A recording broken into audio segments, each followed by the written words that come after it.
बहुत समय पहले एक दूर के राज्य में एक दयालु राजकुमारी थी जिसका नाम स्नो वाइट था। उसकी त्वचा सफेद, होंठ लाल और बाल काले थे। उसकी सुंदरता पूरे देश में मशहूर थी। स्नो वाइट एक दुष्ट रानी अपनी सौतेली माँ के साथ रहती थी। रानी हर दिन अपने जादुई दर्पण से पूछती, ओ दर्पण, कौन है सबसे सुंदर?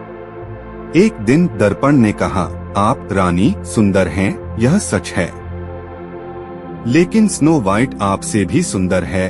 रानी ने गुस्से में आकर अपनी सौतेली बेटी को खत्म करने की योजना बनाई। रानी ने एक शिकारी को जंगल में भेजा और उसे आदेश दिया कि स्नो वाइट की जान ले लो, लेकिन शिकारी ने उसे नहीं मारा। उसने स्नो वाइट की मासूमियत देखी और उसे छोड़ दिया, यह चेतावनी देते हुए कि वह कभी भी महल न लौटे। डरी हुई स्नो वाइट जंगल के गहरे हिस्से में भागी। उसे एक प्यारी सी झोंपड़ी मिली और वह अंदर छिप गई। झोंपड़ी में 7 खुश बौने रहते थे, Doc, Grumpy, Happy, Sleepy, Bashful, Sneezy और डॉपी।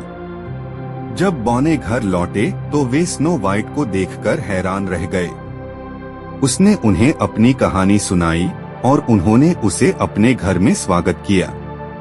स्नो वाइट ने अपनी दया और प्रेम से उनके जीवन को रोशन कर दिया। इसी बीच दुष्ट रानी ने जान लिया कि स्नो वाइट अभी भी जिंदा है। गुस्से में आकर उसने खुद को एक बूढ़ी महिला में बदल दिया और अपने अंजाम पर विचार किया। रानी ने एक व्यापारी का रूप धारण किया और स्नो वाइट को एक खूबसूरत जहर भरी सिप दी। इससे एक काटने से तुम्हारे सारे सपने सच हो जाएंगे, उसने फुसलाया। स्नो वाइट ने उसे विश्वास करके एक काट लिया।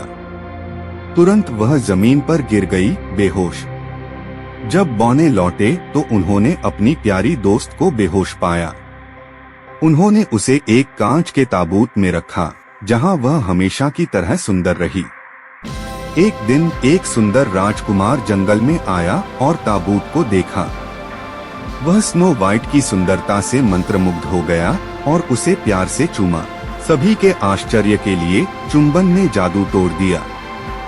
स्नो वाइट जाग गई, उसकी आंखों में जीवन चमक रहा था। बौने खुशी से चिल्लाए और राजकुमार ने उसका हाथ थाम लिया, वादा करते हुए कि वह हमेशा उसकी रक्षा करेगा। जैसे जैसे यह खबर फैली, दुष्ट रानी ने स्नो वाइट के जीवित होने के बारे में सुना और गुस्से से भर गई। लेकिन उसका अपना जादू उसके खिलाफ चला गया और वह अपनी टॉवर से गिर गई, कभी न लौटने के लिए। स्नो वाइट और राजकुमार महल लौटे, जहां वे खुशी से रहने लगे।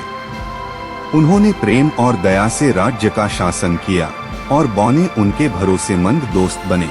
और इस तरह जादुई जंगल में स्नो वाइट की हंसी गूंजने लगी, सभी को याद दिलाते हुए कि सच्ची सुंदरता एक दयालु दिल में होती है।